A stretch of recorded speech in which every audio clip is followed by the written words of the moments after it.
En octobre 2017, la fondation NKA lance un concours d'architecture pour la construction d'une école en Gambie. Nous, Marie et Florent, répondons au challenge et sommes retenus 4 mois plus tard pour aller construire le bâtiment. La construction de cette école aura pour but le développement de l'éducation dans ce pays dit en voie de développement, ainsi que la valorisation d'une culture locale. Elle fera la part belle à l'utilisation de matériaux biosourcés et sera l'occasion de réfléchir à de nouveaux moyens de bâtir.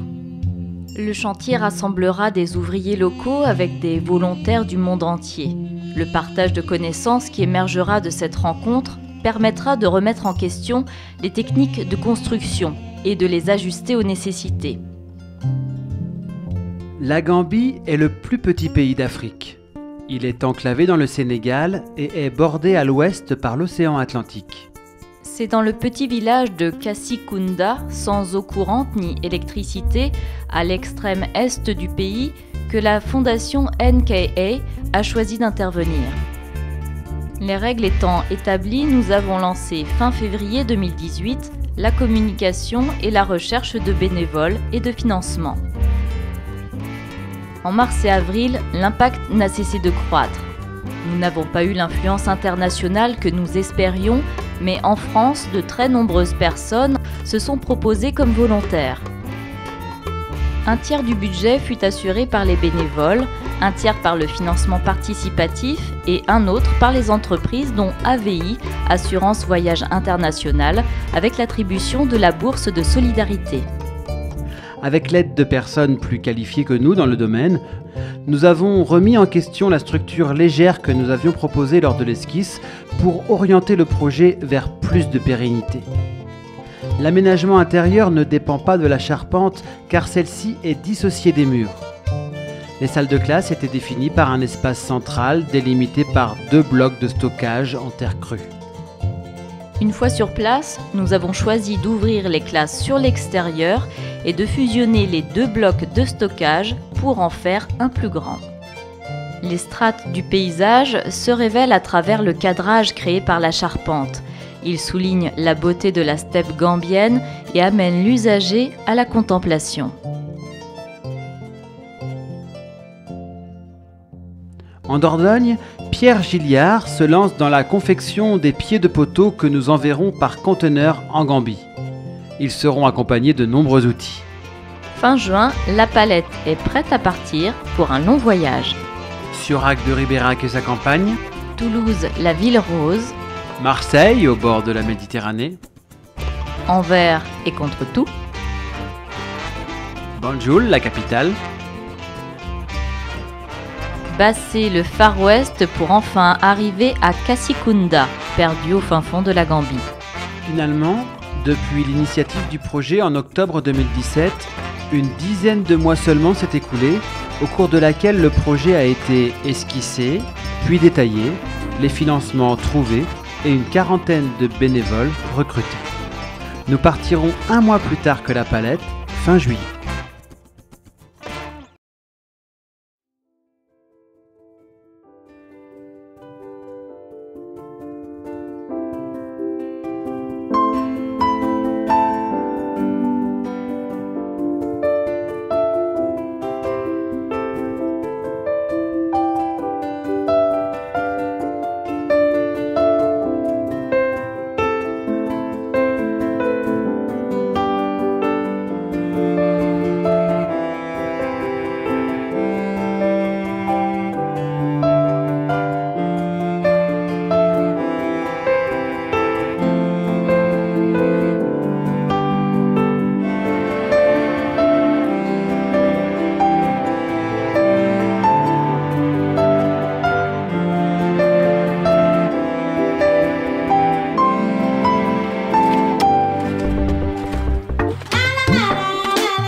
Lors de ce premier essai de levage, nous employons seulement 2 chèvres, moyen de levage manuel, ancêtre de nos grues modernes, pour tenter de hisser la structure. L'ensemble est assez instable, beaucoup de personnes sont présentes sous la structure. La dangerosité de l'opération nous amène à abandonner le levage et à reposer la ferme. Après le doute, place à l'action. Appuyés par des professionnels en France, c'est avec tous les bénévoles que nous établissons un nouveau programme pour le levage.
conte africain très célèbre invite les enfants à ne jamais appliquer dans la vie des recettes toutes faites.